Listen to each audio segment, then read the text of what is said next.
I want to spend a few minutes talking about something that I don't really hear talked about frequently. I haven't really heard many teachers talk about this. I'm sure it is out there, but I want to talk about killing your teachers. And hopefully it goes without saying that when I say that, that is metaphorical. Hopefully that's obvious, but when you see the Buddha on the road, kill him.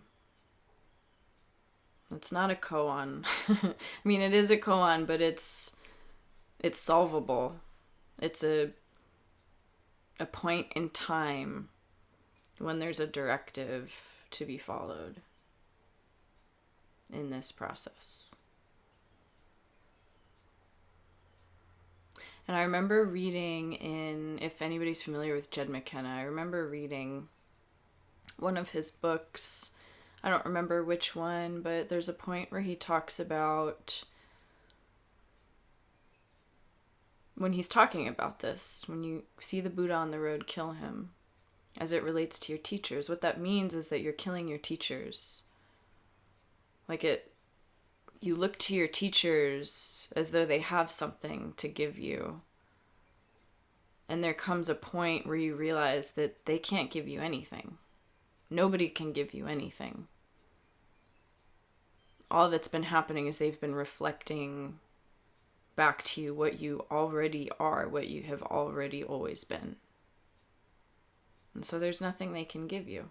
There's nothing they have that you don't have. They have not arrived anywhere that you have not arrived. They are not more awake than you, because awakeness is your very nature. But I remember Jed talking in one of his books about this and just sharing an experience of getting to places where he met his teachers where they were, kind of progressed as far as they had progressed, and having distinct memories of this, and then stopping, metaphorically, stopping next to them and paying them the deepest respects, and then continuing on. And so I just wanted to talk about my experience of this and the surprising grief in that, the immense grief in that, at least that I experienced. And in this video, I'll, speak about Henry. He was a big teacher for me. And, my conditioning was such that I put him on a pedestal. I saw something in him. I saw that he had touched something. I recognized it immediately. This person has touched something, and that's what I've been looking for. That's what I've always been looking for. But the confusion in me was thinking that he had something that I didn't. Was that he had achieved some state that I needed to work towards. He had reached some level of perfection, and in doing so, I gave my power away. And our conditioning just kind of fit together perfectly in that way. He didn't ask that of me. He didn't ask me to do that. But also something in him was set up to attract somebody like me into his world. And just the process for me of killing him as my teacher. And what an immense grief that has been. What an immense freedom in one way, but also a deep grief. Realizing that somebody that you've put on a pedestal doesn't know any more than you know. They can't give you anything. That they're a flawed human. However realized they may be, they're still a flawed human and have not figured everything out. I stopped being able to externalize my seeking, my search, and realize that I am already what I'm searching for. Nobody else can give that to me. Nobody else can give that to you. I can't give that to you. No teacher can give that to you. And if anyone says that they can, they are misleading you. You should run the other direction.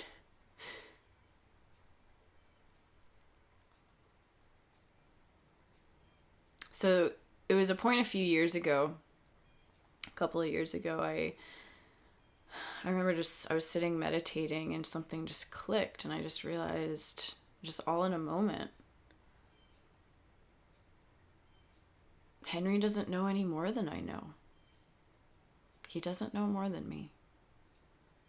And that kind of knocked me back, and that was the beginning of my killing him as my teacher. And learning to really stand on my own 2 feet and realizing that this path is completely alone. It happens completely alone. You have to kill your teacher or teachers. You can't rely on them. They have to be put down like everything else. They have to be put down as something separate from you, something separate from what you are. So I realized that, and it was very surprising to me. And then the next couple of years was that unfolding. You know, me trusting my own instincts more and more and more.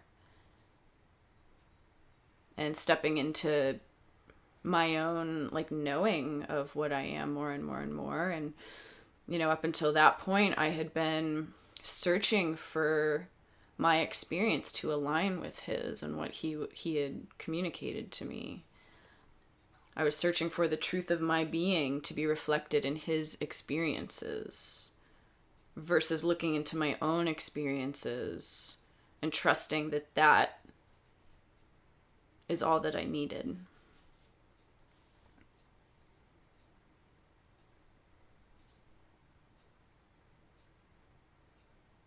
So part of that relationship ending was me killing him as my teacher. And there was a very distinct moment where there was a realization in me that I've been standing here waiting, hoping that somebody will join me in going forward, and realizing I couldn't do that anymore. I'd been holding myself back from continuing onward, from continuing to dissolve. And I couldn't do that anymore. And there was deep grief in that, immense grief in that.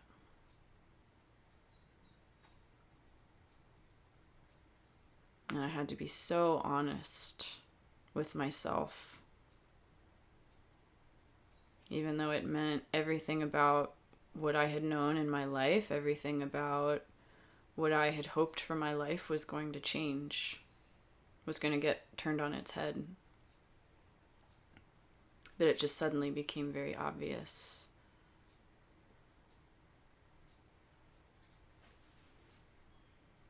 And that seems to be part of, I was talking to somebody recently.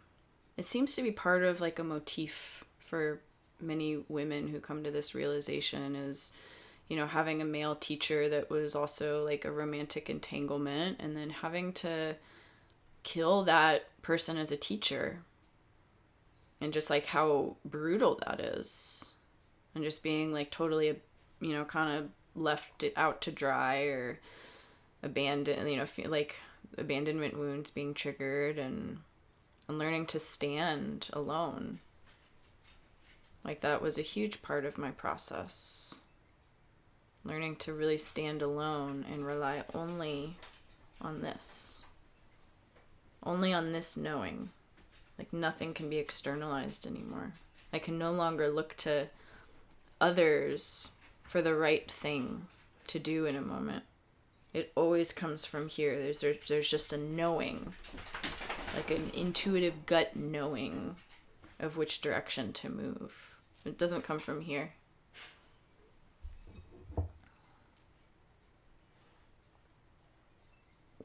And sometimes those knowings are asking something that feels impossible. So asking a relationship to fall away. And just in my killing of Henry, there have been layers to that. Because even after that point, there were still these pieces of me that were just gripping, and clinging for some sort of security, some sort of safety. Because he was my safety blanket, my spiritual safety blanket. I wanted to wake up but remain in the comfort of my bed. And I had to rip the sheets off.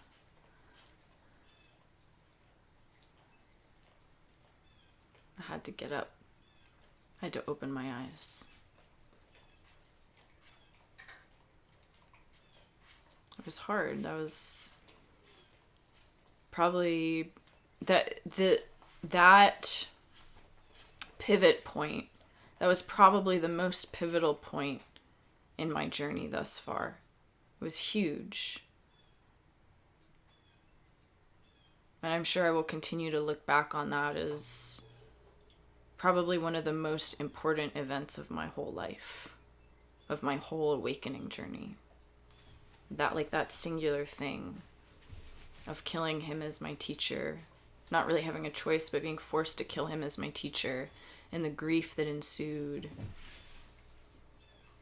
and the pain of learning to stand up on my own, and the pain of that attachment getting ripped away, especially that attachment that had been reflecting such a beautiful mirror of beingness to me. And I was clinging to that I was telling myself that I needed that in order to be myself, in order to know myself, in order to know myself as that, in order to know myself as God. I, unconsciously was convinced that I needed that reflection in order to wake up. But I didn't. It played its role, and then I had to put it down. There's the impermanence of life, of form, was reflected to me in that, because it was truly, when you see the Buddha on the road kill him, it was truly a death. It was truly me killing him. It felt like a death. It felt like losing the most important thing I had ever had in my life. And that wasn't to say that he was the most important thing. It was the externalization of God, the reflection of God.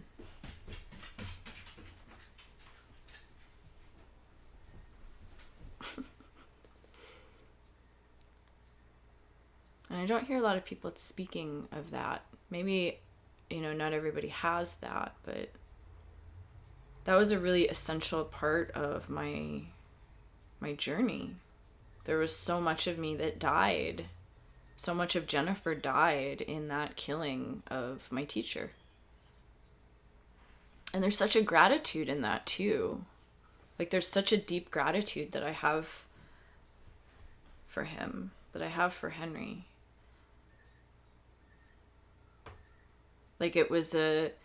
He showed me myself. He pointed me to myself. I can never repay that gift.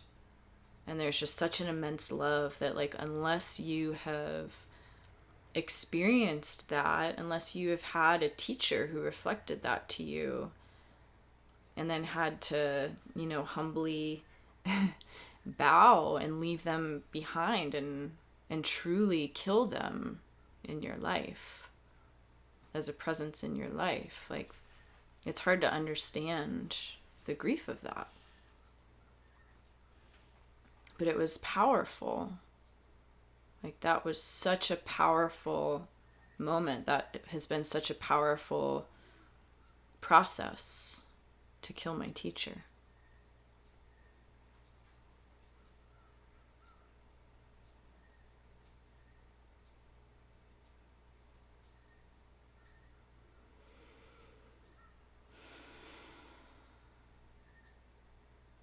Nobody can give you what you are.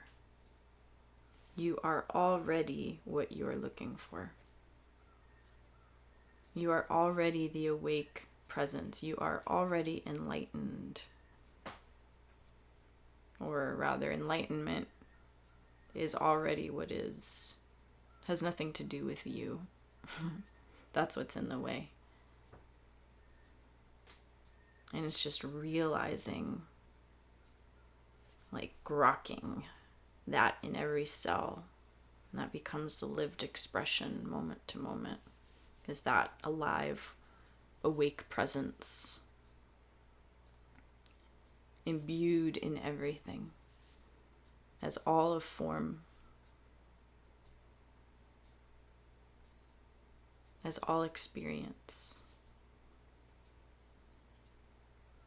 That's love.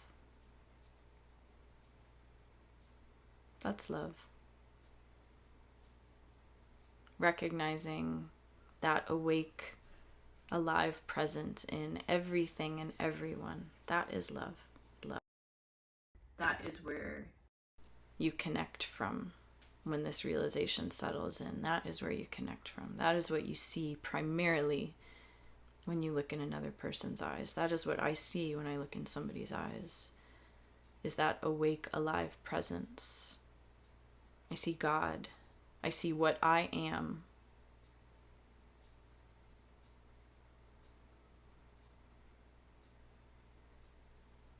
And that's why you love your teachers. If you have a teacher, that's why you love them. Because you look into their eyes when you're with them, like there's a clarity. You are looking at yourself. Not yourself in the way that you might think. You're looking at what you are. And there's such a deep love in that. And we make the mistake of thinking that love is dependent on the person standing in front of us, when it's not. The person standing in front of us is actually not separate than what we are. We're looking into our own being when we look into somebody's eyes. And the process of awakening is that the layers of confusion, the layers of identity, the layers of separation dissolve until you look into another's eyes and all you can see is your own being reflected. That's the truth. But you don't need somebody else for that. Relationship can be a powerful vehicle. It's been a powerful vehicle for me. But at some point you have to put it down. You have to kill the Buddha. You have to kill your teacher. And come to rest here. Always. Always here. There's nowhere else to rest. There never has been anywhere else to rest. And it's just seeing that clearly. And there can be an immense grief in that. In letting that in fully.